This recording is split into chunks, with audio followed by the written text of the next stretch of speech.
Adding a vanilla Visa gift card to PayPal is a straightforward process. To begin, open your web browser and navigate to the PayPal website. Then sign in to your account. Once logged in, you will be taken to your account dashboard, where you will see various options such as Home, Activity, Pay and Get Paid, Marketing for Growth, and Business Tools at the top.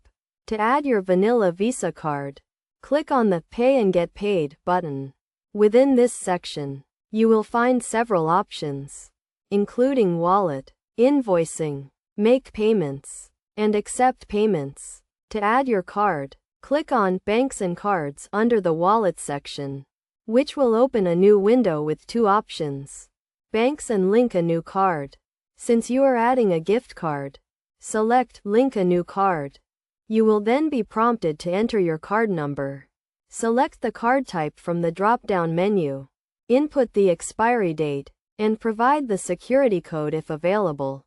You may also update your address if needed.